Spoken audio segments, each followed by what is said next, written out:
Bueno, saludos a todos. Estamos aquí con el abogado Andrés Ramos, una gran persona con un amplio conocimiento en lo que es la materia penal. Y bueno, estamos aquí conversando cosas que nos pasan a diario. Y bueno, Andrés, quería preguntarte tú más que nadie, ¿verdad?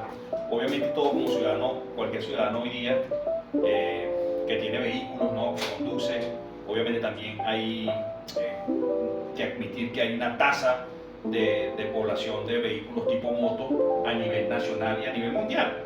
Pero bueno, más que todo en Venezuela se ha visto mucho los incidentes, los accidentes que pasan debido al mal uso del vehículo moto.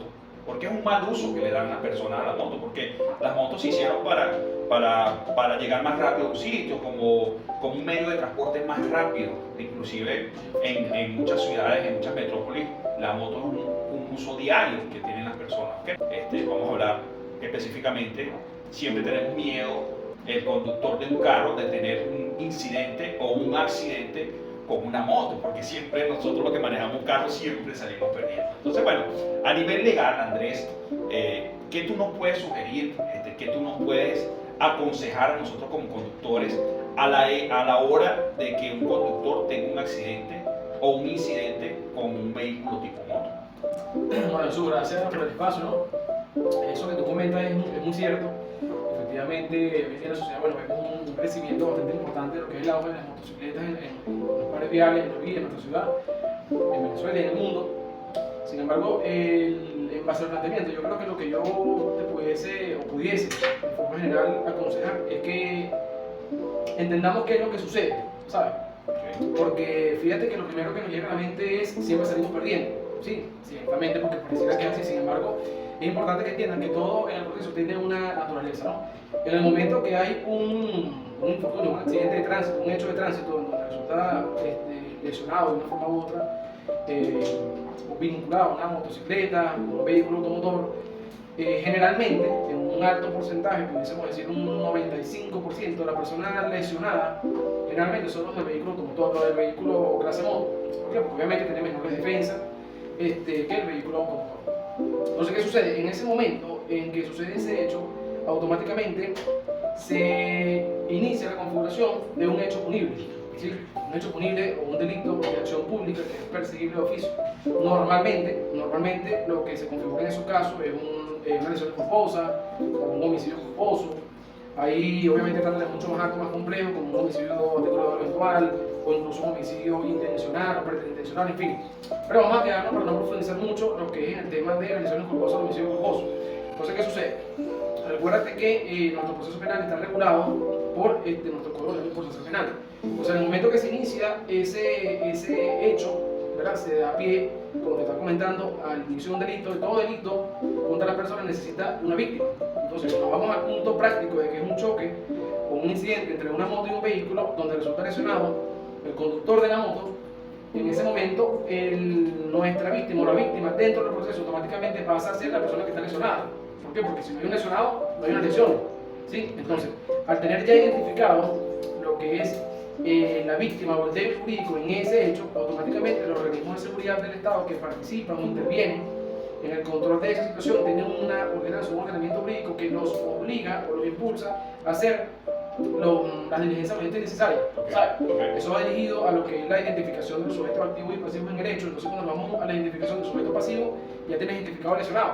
Entonces, cuando ellos se ven, en el momento de que identifican a las otras personas que están relacionadas con ese hecho, involucran y ven y notan la presencia del conductor número 2, conductor número B o el conductor del otro vehículo automotor, que por ende, si tenemos ya lesionado, que es nuestra víctima de la lesión, automáticamente esta persona viene quedando vinculada en ese hecho como el sujeto activo de ese delito de lesiones culposas o homicidio culposo.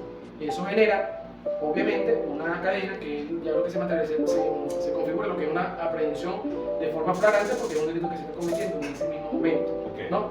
Entonces, por eso es que, de una forma u otra, lo más normal, lo más natural es que mira, siempre salimos perdiendo. Pero es que el hecho cierto es que existe un procedimiento penal y policial que se debe seguir, que está regulado no por un policía, sino por nuestro legislador patrio. Y ese es el procedimiento que se debe seguir ahora. En donde debemos estar bastante pendientes o bastante presentes al momento de poder esclarecer bien esa situación, atender a las responsabilidades, porque aun cuando haya habido una aprehensión, no quiere decir con esto que automáticamente tú seas el responsable de ese hecho. Claro, ¿sí? hay una investigación. Ahí se inicia, es el primer paso para el inicio de una investigación. Entonces, ¿en dónde tenemos que estar bastante presentes? En el momento de la primera audiencia, que viene siendo a las 36 horas posterior a la notificación del Ministerio Público, para que se celebre esa audiencia. En esa audiencia sí se debe debatir en derecho con base a las actas policiales, a los dictámenes periciales, a los médicos forenses, en las experticias, el levantamiento planimétrico y todo ello. Ahí sí se debe debatir en derecho las responsabilidades de cada caso en particular. Es allí en donde la representación del Ministerio Público va a evaluar, conforme a lo que recibe el organismo de seguridad, qué es lo que realmente hay, y el tribunal, conocedor de la causa, obviamente, al verificar la disposición de las partes, va a poder determinar realmente hacia dónde va apuntando la posible responsabilidad. ¿Por qué posible? Porque todavía en esa fase se está iniciando el proceso. ¿Sí? Entonces, bueno, es un tema bastante profundo, bastante amplio, bastante complejo, pero el punto no es tanto que siempre salgan perdiendo, ¿sabes? Sino que es algo que por ley debe suceder de esa forma, por lo que estoy explicando. O sea, nace un hecho en donde hay una víctima y por ende siempre va a haber un sujeto activo, y el trabajo del organismo de seguridad no es más que salvaguardar y asegurar eso, porque eso es un mandato procesal. Ok, muy buena tu información. Y bueno, quiero también entonces, de verdad que son temas que son de mucho interés, porque obligatoriamente tiene que haber un proceso mediante el cual se determine el hecho que acaba de suceder. Entonces, bueno, mira, pero yo creo que de verdad que es una explicación bastante amplia.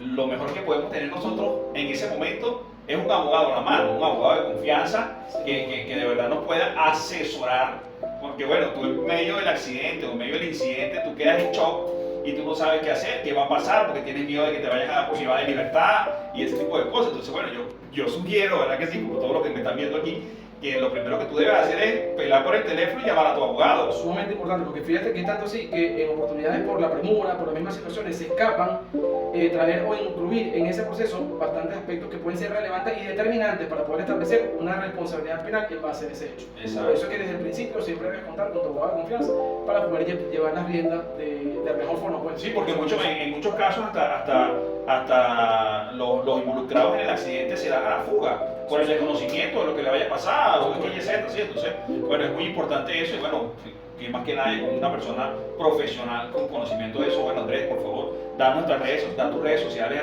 a los que están viendo y que bueno, que estás abierto para cualquier asesoría. Bueno, nos pueden seguir por acá por Soluciones Jurídicas Integrales en nuestra cuenta de Instagram y TikTok, así como también a través de nuestro número telefónico 0414-514-3700 y 0412-210-7581. Perfecto, Andrés. Bueno, para todos, como siempre digo, ya estamos finalizando el año y bueno, para todos, como siempre, los buenos son más y hagamos el bien sin nada aquí. Duplex.